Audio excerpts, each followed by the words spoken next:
Hi, everyone.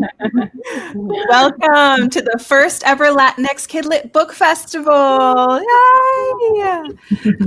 Just a reminder, this festival is being watched by family and children of all ages, so please make sure you use appropriate language in the comments. And we are dropping our anti-harassment policy in the chat box, so please take a look at that as well.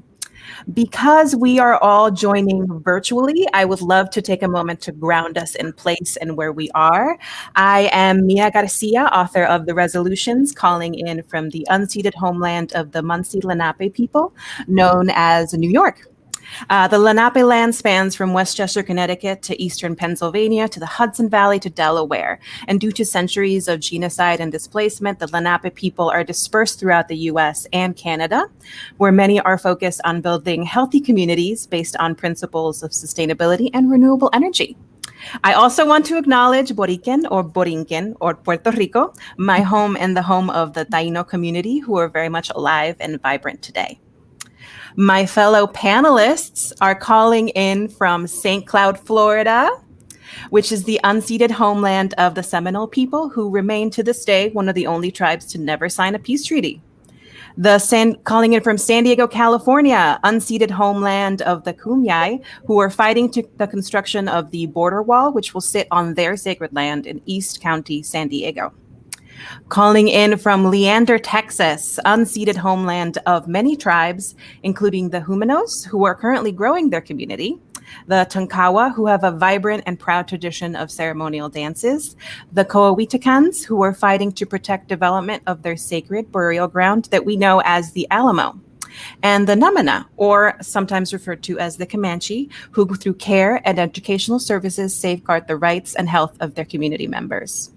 We are also calling in from Norcross, Georgia, homeland of the Talagi, also known as Eastern Band of Cherokee, that just last year hosted rodeos, music, craft, and fishing festivals, and the Muskogee Creek people, who are working to preserve and revitalize Muskogee language for generations to come.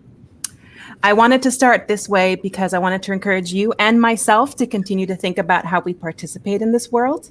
And if you want to look into the original stewards of the land you're currently in, please go to native-land.ca and follow that up with supporting Indigenous creatives and communities.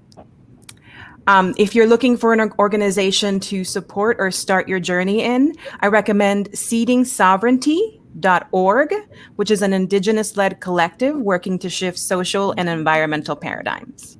And Mia, you're like, this is a book festival. Let's talk about books. Absolutely right. I encourage you to go to diversebooks.org for a list of Indigenous authors and illustrators you can support all year round. Thank you for allowing me to share these resources with you, and welcome to the Writing with Sazon panel. Let's meet our panelists. Hello. Hi. Hi, everyone. All right. Lakin Zay Kemp is a writer living in Austin, Texas. She has 3 objectives when it comes to storytelling: to make people laugh, cry, and crave Mexican food. Her work celebrates Chicanx grit, resilience, creativity, and joy, while exploring themes of identity and mental health. Her debut novel, Somewhere Between Bitter and Sweet, is forthcoming from Little Brown in spring 2021. Laura Taylor Namey is a Cuban-American Californian who can be found haunting her favorite coffee shops, drooling over leather jackets, and wishing she was in London or Paris. She lives in San Diego with her husband and 2 superstar children. This former teacher writes young adult novels about quirky teens learning to navigate life and love. Her debut, The Library of Lost Things, published from Inkyard Press, and her own voice's sophomore project, A Cuban Girl's Guide to Tea and Tomorrow, is out now. Mayra Cuevas is one of the co-founders of the Latinx Kidlit Book Festival and author of Salty, Bitter, Sweet, a foodie rom-com for young adults named a Best Books of Winter 2020 by Hypable, and YA Books We Can't Wait to Read in 2020 by BuzzFeed. Born and raised in Puerto Rico, Mayra is a special projects producer for CNN and currently lives in Georgia. Nina Moreno writes about disaster Latinx teens chasing their dreams, falling in love, and navigating life in the hyphen. Her debut, Don't Date Rosa Santos, is available now from Little Brown and was a Junior Library Guild Gold Standard selection. Her upcoming novel, Our Way Back to Always, publishes fall 2021. All right, y'all, let's dive into some questions. And for our viewing audience, look out for some little surprises that are going to come in between those questions as well. So let's start off by telling us a little bit about your book, please. I can pick someone, or if someone wants to dive in, let me know. Pick. Oh my God. I'm going to start with Nina since I did her last. Okay, so my book, Don't Date Rosa Santos. It's about Rosa Santos, and she's a Cuban-American teenager and senior in high school who's trying to figure out how to tell her abuela that she wants to study abroad in Havana. No one in her family will talk about Cuba, and everyone else says that they've been cursed by the sea after both her mother and her abuela lost the men they loved tragically at sea. So, of course, as Rosa prepares to bravely share the big news about her college plans, those plans all fall apart, just as her wild, infamous mother returns to town and Rosa meets a very mysterious and interesting sailor. Love that last note. A very mysterious and interesting sailor. That can go anywhere. Maida, tell us a little bit about Salty Bittersweet. Okay, so, well, first of all, I want to congratulate Laura because, as we all know, her book got picked by Reese Witherspoon to be at the Reese Witherspoon Book Club. So, a big congratulations to Laura. We're all so proud of you. Thank you. Who don't know, this is a group of musas here. So we're all little musas hermanas. Go to lasmusasbooks.com to find out what that means. So a little bit about my book.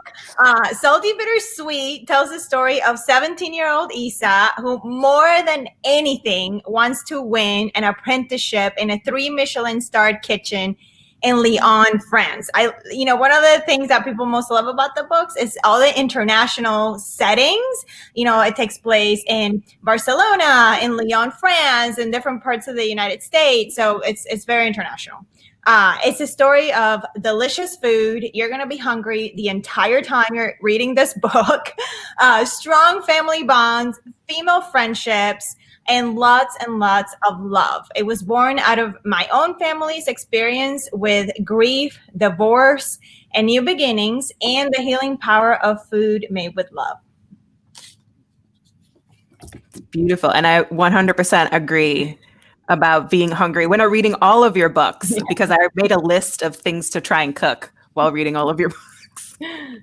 Laura, tell us a little bit about Cuban Girls Guide, please. Hey, everyone, and thank you, Maida. That was so kind of you. And yes, Cuban Girls Guide to Tea and Tomorrow is about 17-year-old Miami Cuban teen baker Lila Reyes. And just before Lila is getting ready to graduate high school, she suffers a season of 3 heartbreaking losses. And her parents and her sister do not think she's handling all of these losses very well, that she's becoming a little bit self-destructive and not doing well in her mental health. And they do what many Cuban families do. They send their daughter away for some R&R and for a change of pace and to get her out of her Miami environment, which has proved a little bit toxic to her healing. So her Cuban mother thinks, okay, it's June. What's the coldest place I can think of to send my daughter to cool her down? And that's Winchester, England, which is the coldest place I've been in June. And I was in beanies and scarves when I visited England in June. So they sent her to a distant family relative to their inn in Winchester, England. And while there, Lila finds some new friends, a new kitchen to cook in, and perhaps a new love. But she also finds some startling questions about her identity and legacy, and she has to kind of reorganize her future because she realizes the world is bigger than West Dade, Miami, Florida. That's Cuban Girls Guide, and thank you for having me today. It's awesome and so exciting. I feel like I still yelled when Reese picked your book. I was like, oh my God. I still can't believe it. So far she's doing a very good job. Congrats, Reese. Lagan, tell us a little bit about Somewhere Between Bitter and Sweet, please. Yeah, I would love to. Okay, so this is my debut novel coming out from Little Brown this spring. Somewhere Between Bitter and Sweet is a contemporary romance novel told in two voices, so it's dual POV. Pen is an aspiring pastry chef who dreams of continuing her father's cooking legacy and taking over the family restaurant. However, her parents aren't big fans of that idea, and they aren't entirely forthcoming about the reason why. All she knows is that the more she tries to assert herself as the rightful successor to her father's kitchen, the more he seems to push her away, which is really devastating considering that he is the person that she looks up to the most. But Pen's parents aren't the only ones who seem to be keeping secrets. Pen has secrets too, and when one of those secrets comes to light, it solidifies Pen's father's opinion that she doesn't belong at the restaurant, and he actually fires her. The same day, a new hire shows up. His name is Xander, and he's living undocumented with his abuelo, who he has this really special bond with, though deep down he still really longs for the father he hasn't seen in years. So Pen and Xander have a lot in common in terms of craving the approval of the father figures in their lives. And just from the moment they meet, there's this deep sense of understanding between them. But besides a romance developing between the two, their lives become even more intertwined when both the restaurant and Xander's immigrant status are threatened, which forces him and Pen to work together to save the place they both call home. Thank you. Really a book to look out for, y'all. You need to pre-order it. Bookshop link in the Latinx Book Festival website. So let's go into some deep questions about food, y'all. So much is held and transported in food. It is a shorthand for love, for forgiveness. It carries history, culture, and home. It's a little bit like a seed, right? Can you describe what the role of food and cooking plays for your particular main character's development? I can call on someone again, or if someone immediately... Call on us. Oh, now it's going to be Laura, because... Okay. Did I ask? Okay. For Lila and for me, Cuban Girl is largely written in tribute and honor to the foods that I ate and the food makers that I loved and who raised me. And for me, I think food in the kitchen was such a part of my emotional education, because taking time to sit and learn the foods of your culture with your tias, my mother, all of us coming together is a time to stop and to learn about one another. And for me as a little girl, it was about learning the way love worked and the way bitter, how things are bitter and salty and sweet in emotions and feelings too, as well as they are in ingredients. So I think it's about time. It's the things that, just as we pass along memories, we can pass along dishes, and we carry, those things hold time, they hold feeling. And I pass them on to my daughter, and she'll pass them on to her daughter. And food is kind of that transportation system of emotion and love. And we can call upon our relatives that way. And that's what happens to Lila. And she loses a part of her family, but the food remains, and that's how she keeps her. It's beautiful. Myra, do you want to take a... I love that, Laura. That is so spot on. I mean, I always believe, I'm a total foodie. I love to cook. I mean, just this last Thanksgiving, I actually baked the bread for my stuffing. I love it. It's to me, food is a vehicle for love, and it also tells a deeper story, right? We can all look back at our lives, and we can tell the stories of our lives through the food that we have enjoyed with the people that we love. So it's also a vehicle for memories, for family traditions, for culture. It becomes a path to identity and our own personal history. In my book, In Salty, Bitter, Sweet, Isa sees her relationship with food. It's something of a healing mechanism. And I think it's the same thing for you, Laura, and I think also maybe Nina. Like, they really go put their hearts into the food as a way to find a way back to themselves. Isa she just keeps going back to this past relationship with her culinary muse, her abuela Lala, who is based on my abuelitas and what they taught me about the relationships that they taught me with food. So, food becomes a way for Isa to find, look into the past. She finds a place in the present, and it also becomes an anchor to a new life. I loved in Salty Bittersweet how Isa was also tried to use food to connect to her new family, particularly her stepmother, and how it in her mind it didn't really work, but because of different particular circumstances of her stepmother's condition, and in the end turned out to be just a misunderstanding. It was just lovely.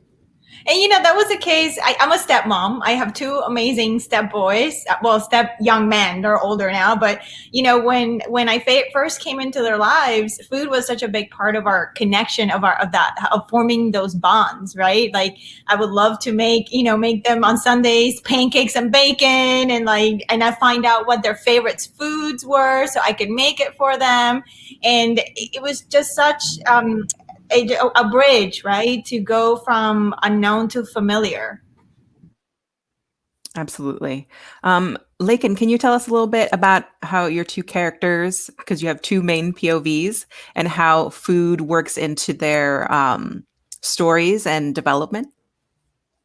So for Pen specifically, because she's the one who's kind of aspiring to be a pastry chef, career-wise, trying to kind of parlay this passion into something like what her father has and the legacy that he's built. So it's a lot about family and legacy, but it's also about creative expression for her.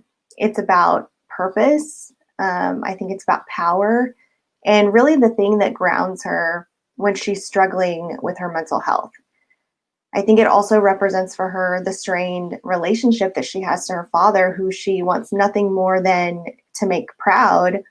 And between the two of them, food is sort of this emotional touchstone. Kind of like Maida was saying, it's a bridge between the two of them.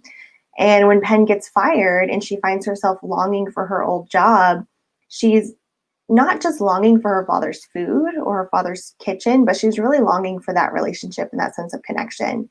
I think for many Chicanos, and I think for lots of people existing in the diaspora, food is one of the few threads still connecting us to our ancestral roots. It's a part of our ancestry that is actually accessible to us. And so I think Pen's longing to be at the restaurant and to be surrounded by the sights and smells of her father's food really mirrors the way that many diaspora kids long to be connected to their roots. I think when you grow up sort of on the peripheries of your own culture and not actually born and raised in your ancestral home, that kind of longing just never goes away. So for Pen, and I think also hopefully for readers, the food in the book is sort of a salve to that and a way of connecting more deeply with one's family history. Absolutely. And I think, Nina, it plays directly into Don Te Rosa Santos and all of what's going on with Rosa and her search. I absolutely agree. I love being on this panel because I think this is such a great conversation. And because food, it forms so much of our identity and in the ways in which we remember, tell and share our stories. And I think when part of that family history is sort of burdened with so much grief and mystery and loss that comes with, the exile experience for a lot of Cuban Americans, food becomes this really powerful way to remember. And in Don Te Rosa Santos, Rosa's abuela, she's not talking about Cuba, and she may not be telling Rosa specific stories, but she is feeding and nourishing her with all of that, and with the flavors, with the smells. It carries so much. And so, like Lakin was saying, when you're not being able to be raised in that place or in that ancestral place, and it feels, millions of miles away, even if it's only 90, food becomes so powerful because, Rosa is being given a gift with every meal. And that simple act of breaking bread and sharing food, it continues a story that's older than her abuela. And it's this sort of really powerful way to realize that, we may lose home, we may lose words, we may lose a language, but in these, but then when you sit down to have your abuela sopa, suddenly you're flying back in time to this very specific memory, because those flavors offered by that hand carry so much power. And it's sort of humbling to be able to be a part of that, even if you're not where your story began. Absolutely. So now we're going to take a second and look at our little surprise for you all. Our panelists did some wonderful videos sharing with you some of their favorite dishes. So let's cue up our first video. So for this panel, something that was really cool is that they told us that we could do a short video to share a recipe from our family, from our culture, from our book. And in my book, Don't Say Rosa Santos, food is pretty prominent. And so I thought, and I'm Cuban and I'm Colombian, and so I got a lot of options. So maybe some arepas, pan de bono, buñuelos, some sancocho. No, wait. Pastelitos de guayaba y queso. Those are huge in Don't Date Rosa Santos. Croquetas. Croquetas, like, with a plate of crackers and, like, a jupinha on the side. Like, no, wait. No, wait. Cuban sandwich. Everyone loves a Cuban sandwich. I love a Cuban sandwich. My mom is famous for her Cuban sandwiches. But, no. Pernil with some arroz con gris and some yuca and aguacate and some tostones. No. Plátano maduro. Wait. Yikes. I am super hungry right now, and all of that takes a really long time. So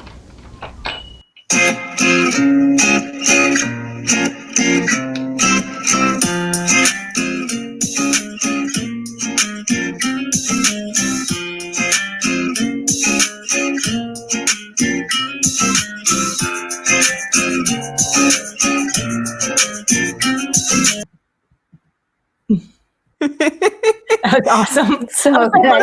So true. So true. I think we're all going to have an issue after these videos where the plates are not there. We're sorry. Oh my gosh. So speaking of specific dishes, I'm always interested in knowing whether or not a specific dish, whether it appeared or not in the book in the end, played a specific role in the writing of the book, or in something in the character, like an anchor or something that you went back to. Like, was there one prominent food or dish that played such a big role in the story, or in you as a person writing that story?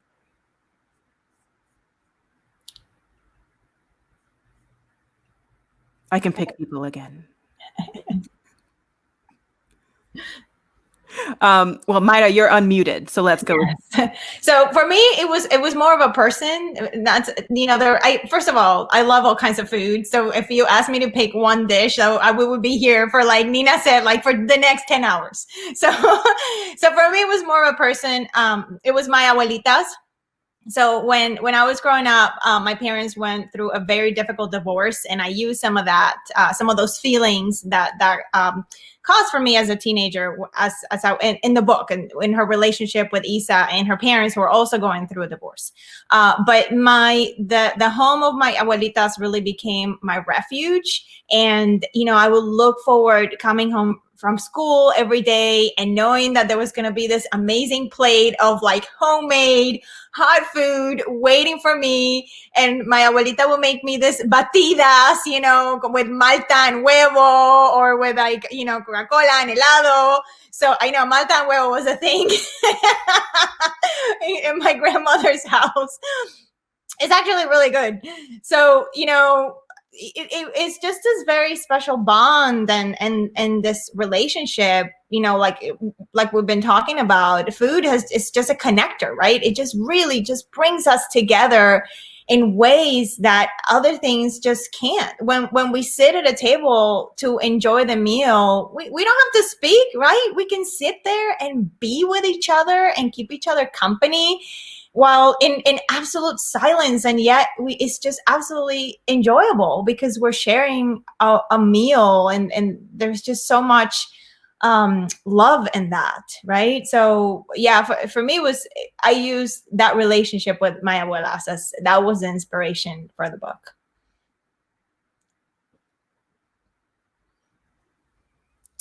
Laura, do you want to dive in? Sure. Yes, there are 45,000 Cuban dishes, British dishes, everything in Cuban Girl, because Lila is a baker and a really good chef. She makes everything from scratch. But I'm going to talk about one. I don't know if you can see it, but on the cover, the pastelito de guayaba, and it was in Nina's video. It's going to be in my video, and you'll see it up close. This one, and so many Cuban people are telling me they're so happy to see our food on a book cover. And that rep is so important to everybody that, you know, the word Cuban, the word, this, and the pastelito de guayaba or guava pastry is one of our consummate, you know, cliche, consummate, this is our most famous treats. It's the thing that we want every morning with our cafecito. But Lila lands in Winchester, England, and you cannot go over to the Tesco and find guava paste on the shelves. And there are no guava trees growing at the Alan Crow Inn. She cannot find guava. And guayaba, you know, her mother is like, okay, Nini, I'm going to send some from the Stop and Shop, but they're having a sale, so it needs to be 2 weeks, you know. So her mother's going to send her this, and she can get it on Amazon, but it takes a long time, and it's really expensive, and she's a teen. She doesn't have, you know, unlimited funds. So she's in England, and what Lila does, and there's actually an Easter egg on the cover. If you look at the color of the filling of the guava paste, it's not pink in one of them. She uses some of the ingredients that she finds in England, and she says, well, I'm here and I'm going to do some mashups.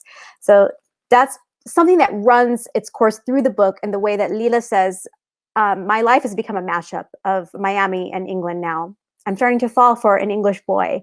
I have these new English friends. And what if I took a Cuban traditional pastry and I also mashed that up with the ingredients that are growing in the land that I'm on. And that becomes a touchstone for her own shift in identity, that we're not so different after all, and we can combine things, and we don't lose anything, but we gain. So that's what happens in here. Absolutely. Love me some fusion.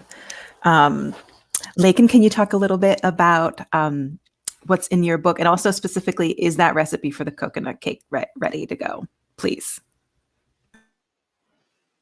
It is ready to go. I have passed it on to my mother because I don't have a like a mixer, because I really don't bake that much, which might come as a surprise since my main character loves to bake. But she's going to be testing it out for my grandfather because coconut is his favorite flavor, and that's sort of why that's Penn's signature flavor as well. But in terms of the food inspiration and kind of where that came from, the setting of the restaurant was the thing that I really conceptualized first about this novel, because I really wanted to explore just those dynamics of working in a restaurant and how people sort of form these found families in that kind of environment. So naturally, food was going to be a focal point, but it really all stemmed from years of my partner telling me just the most hilarious stories from when he worked in a restaurant in our hometown. And I was just so fascinated. I mean, they had all of these inside jokes and like genius nicknames for each other that really just perfectly encapsulated each person's worst insecurities. And they had these games and contests and rituals. And honestly, it was sort of like this entirely different language and culture that had just been created purely out of boredom. Like, how do we kill time at work? And so there are some characters in the book who are actually based on real people. There's a character named Struggles, and he's this scrawny kid who really unfortunate things are always happening to, and he's inspired by a real person with that real nickname. And there were scenes in the book that were based on true events as well. There's a quote unquote fight scene in the book. These two employees have been pulling pranks on each other for months, and everything seems like it's finally going to explode in a fight behind the restaurant. And then it becomes the most pathetic, most anticlimactic thing in the entire world. And that was based on a real event. So while food took on a deeper meaning as I was writing, and it really came to symbolize so much for Penn and Xander, and also so much for me personally, it all started with the setting and just falling in love with these characters who had one foot in the real world by way of these stories that my partner was telling me about what it's like to work in a restaurant. I would 100% not make it in that kitchen. That's all I thought about when I was reading your book. I was like, oh no. I would just break Yeah, them. it's pretty cutthroat. Nina, tell us a little bit about Don't Date Rosa Santos. So, Rosa and I kind of, in publishing this book, we kind of had a parallel experience. Soon after finding out that my book was going to be published and I began working on those first edits, my father passed away. So it became really difficult for me to talk about Cuba. And when you write a book about a Cuban American girl who wants to go to Havana, you got to talk about Cuba a lot. So, and my story is in constant conversation, you know, with the island and, you know, what it is to be next generation to exile. And so I wrote Rosa, and all of her questions and dreams came from a really personal place. And then suddenly the grief became really, really personal. And so I was grieving my connection to the island and my place and my culture, just as she was.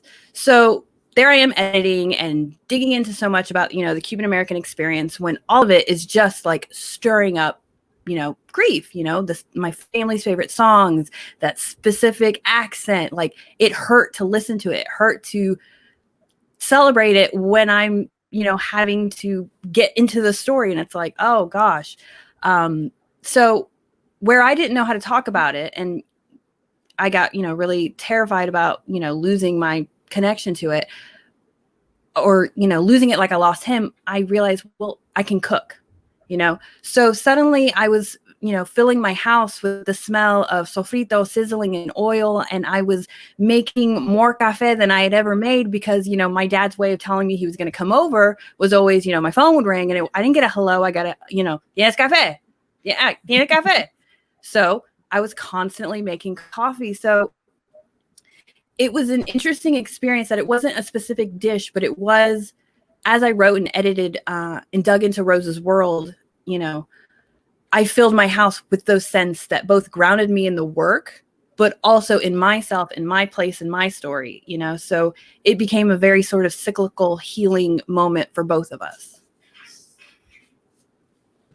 Absolutely. And I think there are so many studies that link scent and music to memory and how powerful those things are.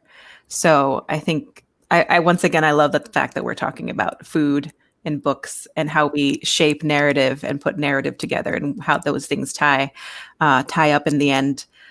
We are going to share another beautiful video, and this time I believe it is of flan. This is the best flan ever, and it only has 4 ingredients. So we're gonna start with 2 cans of condensed milk, and that is the secret ingredient. 6 eggs, 1 tablespoon of really good vanilla, and 3.5 cups of milk. Now we are going to stir it all together.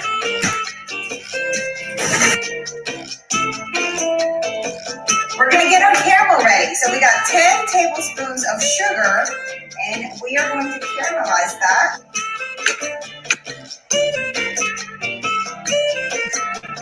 And I want to make sure the sides of the pan are fully covered. So I'm going to put it in the bain-marie, Baño Maria.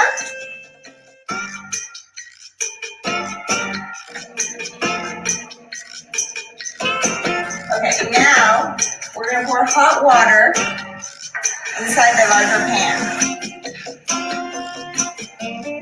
Into the oven it goes for 80 minutes.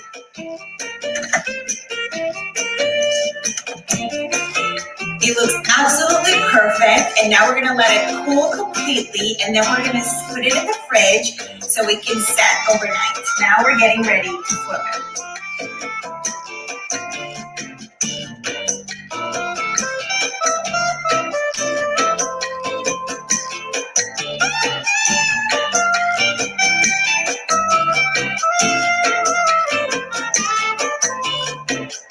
We're going to call this breakfast. Look at that, absolutely delicious. Yummy. Buen provecho.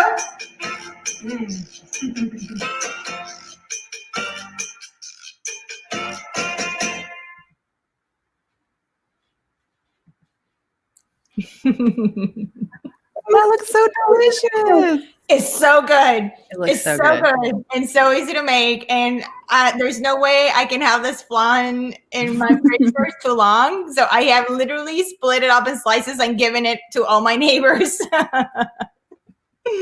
One thing I did learn this year is that flan freezes really well. So if you want to hide slices in your freezer for those moments where you need like a slice of flan, it freezes really well. So it's a little secret that is easily Googleable and not actually a secret. Okay. So I had a really important question, and I want everyone to feel free to admit this, is that whether or not you tried to bake any of your creations and how horribly did they turn out or not. Tell me about your cooking disasters. Oh, I can go want to first. know. I got so many. so flambés feature heavily in my book. And you know, Isa works with cherry flambés, but I once tried to do a bananas foster. So that is, you know, bananas and like alcohol, and then you flame it. It's amazing. So I was new at flambés. So I went a little bit crazy with the alcohol, which also kind of happens in the book. And the flame literally just exploded on the pan. And then my husband starts yelling at me like, what are you doing? You're going to burn down the kitchen.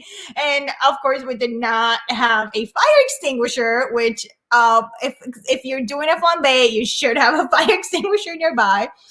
So I literally ran with the flaming pan like through the kitchen outside to make sure I did not burn our house down. We got a fire extinguisher after that. Oh my gosh. Who else? Tell me all of your embarrassing stories or your like beautiful successes. Sure, why not? Well, I'm not a huge baker either. Surprisingly, I'm a stress baker. So I try, and then you know, I hate pie crust, and it's just a whole thing. But I do, you know, I'll make pastelitos, and you know, I do it pretty easy. You know, I get the phyllo dough. I don't try to make it complicated. But there are plenty of times where, you know, I don't cut enough slits or whatever, and the guava just explodes, and it's like a murder scene on a sheet pan. But it's still delicious. It's fine. I don't make any of this stuff. No, I'm more of a cooker. I know, and no one believes me because I wrote an entire book about it. No, I do. I cook Cuban food. I can make, you know, arroz and frijoles and all those things, and you know, boliche, all these wonderful things. I'm more of a cooker, I think, than a baker. I just don't enjoy baking. It stresses me out, and I'd rather it's such a stress like reliever to eat it all and just relax with a book and say. And it's hard when your mother and your tias are like these consummate bakers who are perfect, and they want to make everything. So your research is in the tasting. I'm learning. It's in the tasting. Yeah. Yes. Yeah. But if you want to stress me out, like ask me to make 6 pies for Thanksgiving or Christmas or something like that, or to make all these desserts, I'm like, oh, you know, I don't know. It's just the way I also don't garden or do those things that my family does, but it's okay. I write about them. Lakin?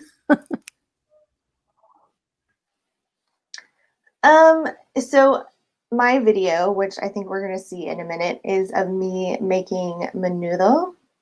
And I will say that preparing menudo is not fun.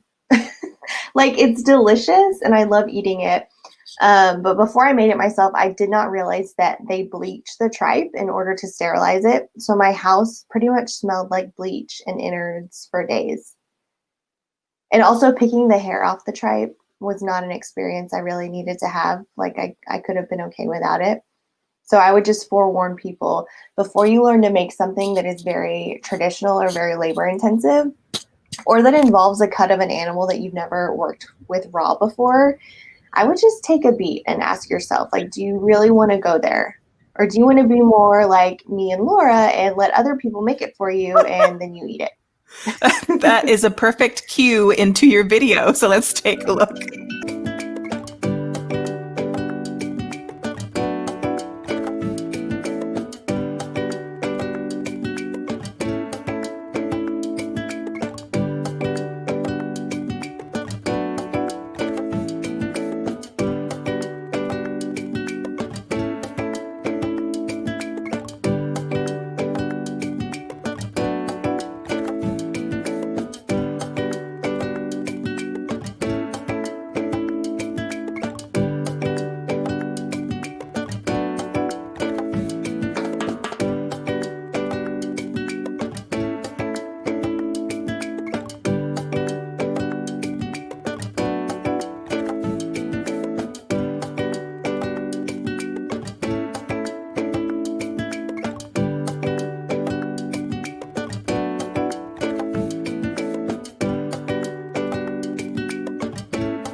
That was awesome. Thank you. So hungry. Oh my gosh. So we have about 8 minutes left. And what we're going to do is going to head into student questions. And then we're going to do one more video and then a couple of more student questions. So let's start off with Zoe, who is in 6th grade from Pennsylvania. My name is Zoe, and my question is, how do you know what to write about as an author? Excellent. Excellent question. Anybody want to start us off? I'll go. I just write about the things I can't forget. So if there's something that hits you, I'm going to make this short because I know we have lots of questions, but I write about the things that don't leave me. That's it. So I like to write the things that I am super passionate about, because a book is like almost like a 3-year endeavor. So if it's a story I can't hang with for 3 years, then I should not be writing it. I like to write about the things that I can't stop thinking about and give me someplace else to go. Because I'm a really anxious person. So it's really helpful for me to just sort of throw myself into another world with another character and just sort of work through things there. Yeah, I don't want this to make me sound self-centered, but I tend to write about some facet of me or some kind of experience I've had. And writing is really how I emotionally process those things. So not to say that my characters are me, but they're mostly me. Excellent question. Thank you so much, Zoe. Let's look at our final video of this panel, and then we'll answer a couple of more student questions. Hey everyone, it's Laura, and I'm here today to show you 3 of my favorite Cuban foods that I included in my book, A Cuban Girl's Guide to Tea and Tomorrow. Okay, the first one is right here, the Cubano sandwich. I'll bring it nice and close. This is grilled Cuban bread with melted cheese, pickles, roasted ham and pork, and kind of a mayonnaise mustard combo all mixed together and smushed down and kind of like a panini. Really got to give this one a try. Okay, the second one is, this is a pastelito de guayaba. This is one of Cuba's most famous treats, and we love it a lot. This one is puff pastry filled with guava paste and baked. Sometimes they have cheese inside like this one, and it's called pastelito de guayaba queso. Also so delicious. Okay, the third and final food I'm going to show you today. These are called papas rellenas, potato balls. And this is mashed potatoes, and inside the mashed potatoes it has a picadillo filling, which is like a ground beef and veggie and onion filling, and they wrap that inside the mashed potatoes and then roll it and then put breadcrumbs on the outside and then deep fry them. Even better, right? So you've got to try these papas rellenas, or potato balls, if you can find them. Give them a try. I hope you guys enjoy A Cuban Girl's Guide to Tea and Tomorrow. It's a delicious book. Awesome. I feel like all these videos are so rude. I don't have this food with me at the moment, and I want it all. So okay, I have a question here. We got student questions from Rodrigo from Texas, which is actually for Lakin. Hi. What is one piece of advice you would give a middle schooler who is wanting to become a published author? First, I just want to thank all the students who were brave enough to submit questions. I think that makes this festival really special, just having that component, and I hope that they really enjoy, being able to have that kind of interfacing with authors. I know it's a lot of fun for us. So I would actually advise a couple of things. First, read as much as you possibly can. Tell your teachers and librarian what kind of things that you like to write about, so they can help you find books that are related to those interests, and so you can see how other writers tell those kinds of stories. And then I would try to find other kids your age who also like to read and write, and who also maybe aspire to be authors someday. Maybe you can even start a club at your school, and you can definitely ask your teachers or your librarian to help you with that as well. I bet they would be so excited to help you with that. I know National Novel Writing Month just ended, and there are lots of schools that have created clubs around this yearly event where you write a novel in 30 days. So you could find people with similar interests that way. But reading and writing does not always have to be this really lonely, solitary activity. It can actually be very social and a lot of fun to do with others. So I would just read a lot and find friends who also like to write, so you can cheer each other on. That's awesome. Thank you. I think we're actually at time. So I want to thank my wonderful panelists for sharing this, for being in this panel. Thank you so much. Can we see all your books, please, as we wrap up? So thank you for joining us at the Latinx Kid Lit Book Festival. All of the panelists' books can be found in the festival bookshop, and you can find that at latinxkidlitbookfestival.com/shop. Thank you. Thank you. Thanks, everyone. Thank you, everyone. Go find something to eat. Yes.